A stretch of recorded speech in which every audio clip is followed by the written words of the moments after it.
आप सभी भाई बहनों को प्रभु यीशु मसीह के नाम में जय मसीह की। परमेश्वर के नाम की स्तुति और महिमा हो। विश्वास करता हूं परमेश्वर ने आपको और आपके परिवार को सुरक्षित रखा है, संभाला है। दोस्तों, आज के समय में हम सभी को रोज़ाना बाइबल अध्ययन करना, बाइबल के अनुसार जीवन जीना, ये बहुत ज़्यादा ज़रूरी है। अगर आप एक मसीह हैं, प्रभु यीशु मसीह पर विश्वास करते हैं, तो आपको रोज़ाना बाइबल का अध्ययन करना ज़रूरी है। बाइबल के अनुसार अपने जीवन को रोज़ परख कर चलना बहुत ज़्यादा ज़रूरी है, क्योंकि जैसे जैसे दिन बीतता जा रहा है वैसे वैसे सारी भविष्यवाणियाँ जो बाइबल में लिखी गई हैं वो पूरी हो रही हैं और यीशु मसीह के दूसरे आगमन का समय भी निकट आता जा रहा है। आज अगर हम कहें कि यीशु मसीह के आने का समय क्या होगा, तो हम देखते हैं कि बिल्कुल आखिरी समय चल रहा है। कभी भी यीशु मसीह का आगमन हो सकता है, लेकिन उससे पहले कुछ ज़रूरी बातें जो हमें समझनी है। आज हमें अपने आप को परमेश्वर के हाथों में समर्पण करना है। आपको भी परमेश्वर के हाथों में अपने आप को समर्पण करना है, क्योंकि मनुष्य कई बार अपनी ताकत, अपना बल लगाकर, खुद के ताकत से, खुद की हिम्मत लगाकर कई चीज़ों से बाहर आना चाहता है, पाप से बाहर आना चाहता है। लेकिन ये मुश्किल है, बहुत मुश्किल है कि कोई व्यक्ति अपनी समझ और बुद्धि के सहारा लेकर पाप से छुटकारा पा सके। देखिए, जब हम प्रभु यीशु मसीह पर विश्वास करते हैं तो हम अपने पाप से पश्चाताप करके प्रभु यीशु मसीह के नाम से परमेश्वर से क्षमा मांग लेते हैं। लेकिन उसके बाद हमें एक पवित्र जीवन जीना बहुत ज़्यादा ज़रूरी है। और कई बार ऐसा होता है कि पवित्र जीवन जीते हुए बहुत सारे लोग अनजाने में कई सारे गलतियां कर देते हैं। बहुत बार आप ऐसे ऐसे बोझ तले दबे रहते हैं जो आप अपने मर्जी से उसको नहीं उतार पाते। आप सोचते हैं कैसे मैं इस पाप से छुटकारा पा सकूं। कई बार आपके जीवन में कुछ ऐसे गलत चीज़ें होती हैं, ऐसे पाप होता है जिन्हें आप चाहकर भी नहीं छोड़ पाते हैं। आप बार बार प्रार्थना तो करते हैं कि परमेश्वर मैं उन चीज़ों से छुटकारा पा लूँ, लेकिन कोशिश करने के बाद भी आप उन चीज़ों से छुटकारा नहीं पा सकते। तो ऐसे में क्या करना चाहिए? आज मैं बाइबल के कुछ वचन आपको देना चाहता हूं और उन वचनों के अनुसार मैं आपसे बात करना चाहता हूं कि प्रभु आज आपको इन वचनों के आधारित बात कर रहे हैं। आज यीशु मसीह आपसे कुछ बातें कहना चाहते हैं, इसीलिए आज के इस वचन को ध्यान से सुनिएगा। हो सकता है कि आप बहुत ज़्यादा परेशानी में हो, बहुत सारे दुख में आप पड़े हो, बहुत बोझ आपके जीवन में हो और आप उससे छुटकारा पाना चाहते हैं। तो आज का ये वीडियो, आज का ये वचन आपके लिए बहुत ही कारगर है, बहुत ही अच्छा है, ताकि आप उन चीज़ों से छुटकारा पा सके। इसके लिए हम एक वचन पढ़ेंगे। हम आएंगे मत्ती रचित सुसमाचार, उसका 11 अध्याय और वचन 28 को लेकर हम पढ़ेंगे और 29 को भी हम पढ़ेंगे। देखिए, यहाँ पर 28 आयत में यीशु मसीह क्या कह रहे हैं। यहाँ बोझ से दबे हुए लोगों के विषय में यीशु मसीह कहते हैं, लिखा है, हे सब परिश्रम करने वालों और बोझ से दबे हुए लोगों, मेरे पास आओ, मैं तुम्हें विश्राम दूंगा। प्रभु यीशु मसीह अपने लोगों से बात कर रहे हैं जो यीशु मसीह पर विश्वास करते हैं, जो चाहते हैं कि उनके जीवन से बोझ निकल जाए। आज बहुत सारे मसीही लोग ऐसे हैं जो उद्धार पाने के बाद भी एक ऐसे बोझ के तले जी रहे हैं। उन्हें अपने ऊपर गुनाह ऐसे लेकर घूम रहे हैं और लगता है कि मैं क्या करूं, कैसे छुटकारा पाऊं। शैतान हो सकता है आपको इस चीज में उलझा कर रखा होगा कि तू पापी है, तू गुनहगार है, तुझे यीशु मसीह कभी माफ नहीं करेगा।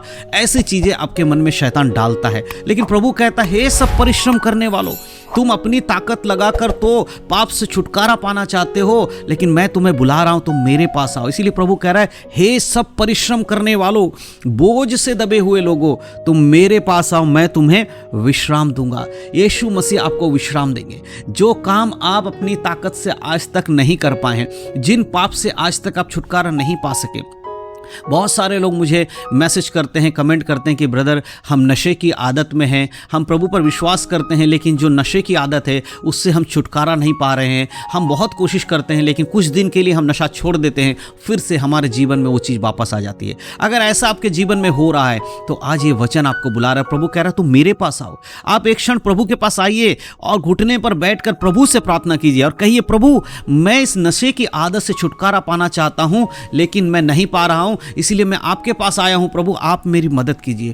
देखिए, जब आप अपनी परेशानियों को लेकर यीशु मसीह के पास जाते हैं, परमेश्वर के पास जाते हैं और प्रार्थना करते हैं, खुद प्रार्थना करते हैं और ये बोलते हैं जो आपकी परेशानी की, जैसे कि कोई अगर नशे का व्यक्ति है, नशा में डूबा हुआ है, वो अगर जाए और कहे, प्रभु, मैं अब चाहता हूं कि आप मेरे जीवन से नशे को दूर कर दीजिए, मैं अपने आप को आपके हाथों में समर्पण करता हूं, यीशु मसीह के नाम से मुझे शुद्ध करिए, मुझे एक ऐसा व्यक्ति बना दीजिए ताकि मैं नशे से दूर दूर रहूं।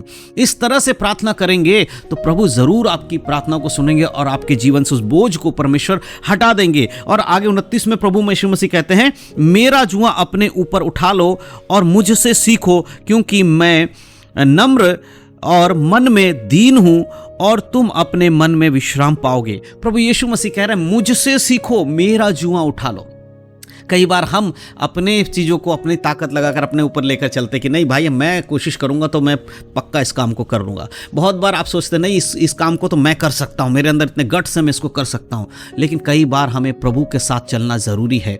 जब हम यीशु मसीह पर विश्वास कर लेते हैं तब हम अपनी सोच से ज़्यादा प्रभु की सोच पर निर्भर होना चाहिए। हमें प्रभु पर विश्वास ज़्यादा करना चाहिए।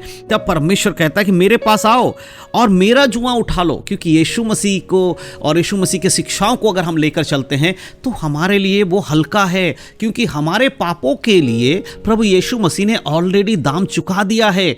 हम अपनी ताकत बल लगाकर अपने पापों से छुटकारा नहीं पा सकते। यीशु ने पहले से ही हम सबके पापों के लिए क्रूस की मृत्यु सहकर हमें मुक्त कर दिया है पापों से। सिर्फ हमें करना क्या है, अपने पापों से अंगीकार करना है कि हाँ हमने ये पाप किया है, और उसके बाद यीशु मसीह के नाम से पिता से क्षमा मांगना है कि हे परमेश्वर पिता, मेरे जीवन के पापों के लिए आपके पुत्र ने बलिदान दे दिया और मैं विश्वास करता हूं कि यीशु मेरे लिए मारा गया, मेरे लिए गाड़ा गया और तीसरे दिन मेरे लिए मृतों में से जी उठा, फिर मुझे लेने वापस आने वाले हैं। इस बात को मैं विश्वास करता हूं और मैं आपसे क्षमा मांगता हूं, आप मुझे यीशु मसीह के नाम से क्षमा कर दीजिए।